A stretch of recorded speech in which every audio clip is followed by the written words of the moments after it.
BJP की सरकार ने असंगठित अर्थव्यवस्था पर आक्रमण किया है और आपको गुलाम बनाने की कोशिश की जा रही है। 2008 में जबरदस्त आर्थिक तूफान आया, पूरी दुनिया में आया, अमेरिका में, जापान में, यूरोप में, चाइना में, सब जगह आया। अमेरिका के बैंक गिर गए, कंपनियां बंद हो गई, एक के बाद एक कंपनी की लाइन लग गई, बंद हो गई। यूरोप के बैंक गिरे, मगर हिंदुस्तान को कुछ नहीं हुआ। यूपीए की सरकार थी, प्रधानमंत्री जी के पास गया और मैंने उनसे पूछा, मनमोहन सिंह जी बताइए, पूरी दुनिया में आर्थिक नुकसान हुआ है, हिंदुस्तान को कोई असर नहीं हुआ, कारण क्या है? मनमोहन सिंह जी ने कहा, राहुल, अगर हिंदुस्तान की अर्थव्यवस्था को समझना चाहते हो तो यह समझना होगा कि हिंदुस्तान में दो अर्थव्यवस्थाएं हैं। पहली असंगठित अर्थव्यवस्था और दूसरी संगठित अर्थव्यवस्था। संगठित अर्थव्यवस्था में बड़ी कंपनियां, नाम आप जानते हो।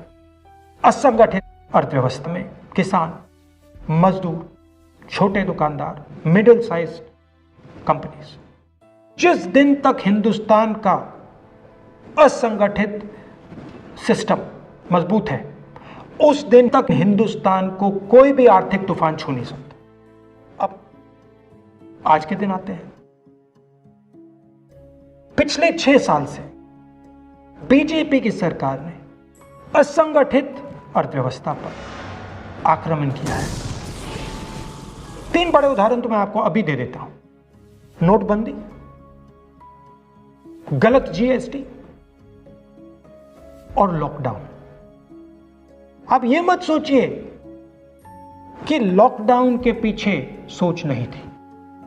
यह मत सोचिए कि गलती से आखिरी मिनट पे लॉकडाउन कर दिया गया है। इन तीनों का लक्ष्य हमारे इनफॉर्मल सेक्टर को खत्म करने का है।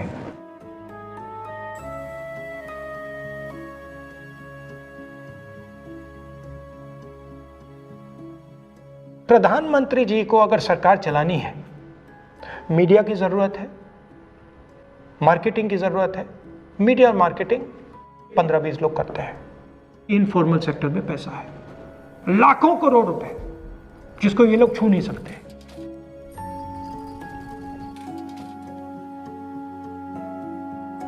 इसको ये लोग तोड़ना चाहते हैं, पैसा लेना चाहते हैं। इसका नतीजा आएगा। नतीजा यह होगा कि हिंदुस्तान रोजगार पैदा नहीं कर पाएगा। क्यों? क्योंकि इनफॉर्मल सेक्टर 90% से ज्यादा रोजगार देता है।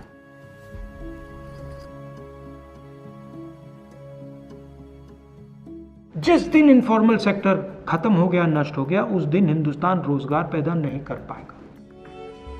आप ही इस देश को चलाते हो, आप ही इस देश को आगे ले जाते हो, और आपके खिलाफ साजिश हो रही है। आपको ठगा जा रहा है और आपको गुलाम बनाने की कोशिश की जा रही है। हमें इस आक्रमण को पहचानना पड़ेगा और पूरे देश को मिलकर इसके खिलाफ लड़ना पड़ेगा।